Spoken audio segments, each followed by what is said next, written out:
Hi all. Everything in my video is pulled from the public domain, and I am using them under the Fair Use, Fair Dealings guidelines.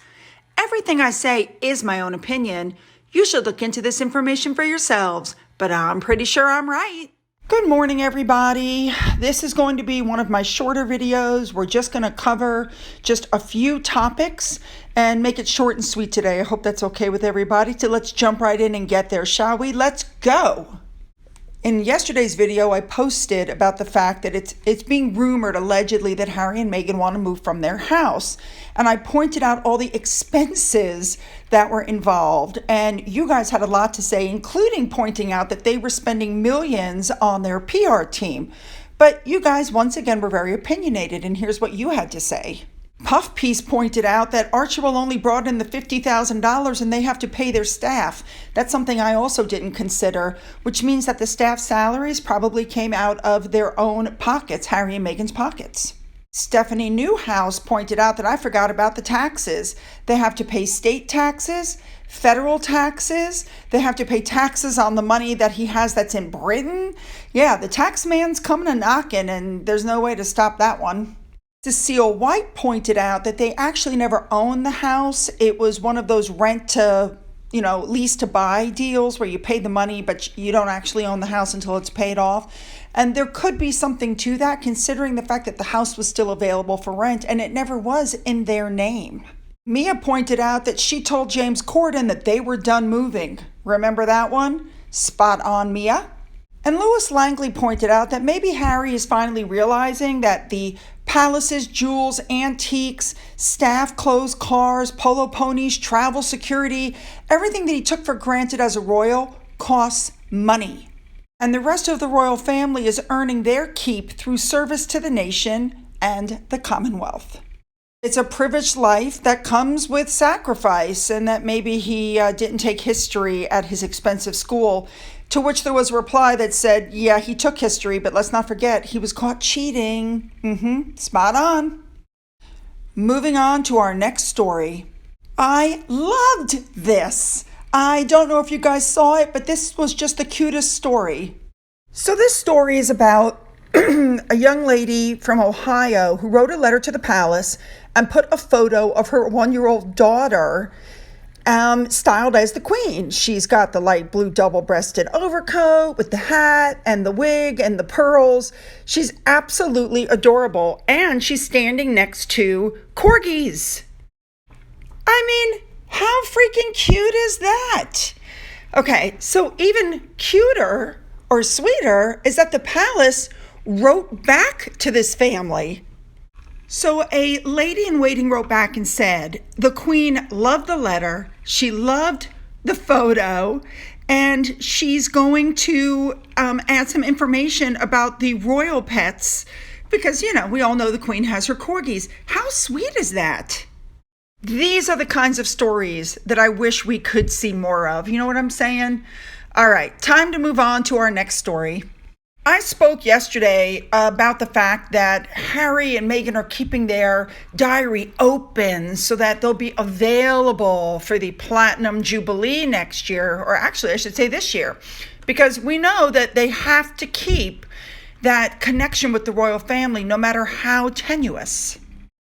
And let's also not forget that Harry gave an offer of help to the royal family, which his offer was completely rebuffed.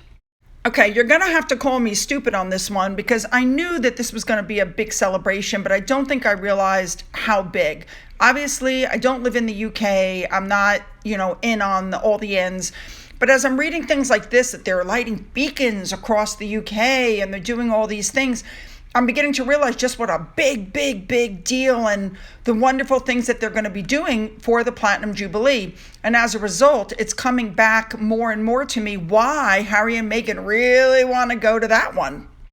I have to be honest, I think that they're not going to go, but the Queen is probably going to put out an invitation, but they're not going to be on the balcony and they're not going to have, pictures and there's no photo ops. So they're coming up with reasons not to go at this point. Does that make sense?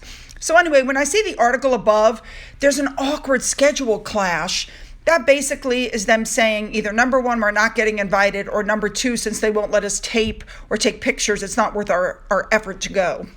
So in other words, they're already looking for excuses to not be there, if that makes any sense to anybody. Now we're going to move on to our next story. Do you guys remember this blind item? I put it up in November of 2020, over a year ago. And in it, it pointed out that Netflix did not write an actual check to Harry and Meghan. They're burning through the cash at a ridiculous rate. And that a big paycheck would be coming in the future. But again, we all know that they were only given a small advance to produce some work. Then the next blind item came out, which was almost a year later. It was October of 2021. And it was letting us know that Netflix is not happy with Harry or Meghan. They're behind schedule, they're over budget, and what they had done was not going to be acceptable to Netflix. And as I've told you all a gazillion times, Netflix did not hand them $100 million, but they wrote a contract. So far, in the year and a half, almost 2 years since they did the contract, they only have 2 shows that they're working on. One is Invictus, which Harry should be shamed because that's going to go through Archewell and he's going to keep 95% of the profits and just give a little 5% to Invictus, I'm pretty sure. And the other one is The Pearl. And as Neil Sean said himself, when this hits Netflix, if it doesn't take off like really well, if it's not like jumped on by everybody, that could be the end of Netflix for them. This thing has to go. I certainly won't be watching it. Most people I know won't be watching it. And now we're moving on to our last story of the day. As if the Queen didn't have enough to deal with the death of Philip, her lady-in-waiting, who's been with her for 30, 40 years, Lady Farnham, passed away at the age of 90. She was one of the Queen's closest confidants. There's no way you can hang out together for 30-something years and not talk personally. She stepped in when Philip became ill to go with the Queen. I believe I could be wrong on this, but I believe she is the one who rode in the back of the car to Philip's funeral with the Queen. This is what the news had to say. There's been more heartache for the Queen after news broke the monarch's closest friend and most trusted confidant has died aged 90. Lady Diana Farnham supported the Queen for decades, most recently during the 2021 Diamond Jubilee when she stepped in for Prince Philip. Lady Farnham also acted as the Queen's Lady of the Bedchamber since 1987. Besides Philip and besides this young lady, she also lost another friend in the space of a month. I believe her name was Miss Grafton. This is what I was trying to say. Can you imagine the poor Queen? Her husband passed. She's watching her good friends pass one by one. She must really be feeling lonely and seeing the end of her life coming up. And I wish she could do it in peace and with dignity. And Harry's just not going to let that happen. All right, ladies and gentlemen, it's Finn update time. We took away his food for 24 hours. He continued to drink water. Then we started reintroducing the food. I took all of the suggestions that you guys put out about, boiling the rice and plain chicken. We did everything, and he's feeling much better. And here's a video to prove it. Somebody's feeling better. Hey, Finn, look up. Hey, sweet boy. Sweet boy. Hi. He's a good boy. Keep those comments coming. Obviously, you can see I'm reading them, and I love that. What do you guys think is happening here with Harry and the Platinum Jubilee? Like, really, what do you think is going on? He's begging for an invitation, or now he's looking for a way to deny the invitation because he's not going to get what he needs out of it?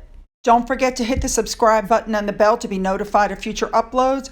Don't forget you can follow me on Twitter, you can follow me on Gab, you can email me. And for those who have donated to my coffee fund, thank you so much. And as always, you guys, have a great day.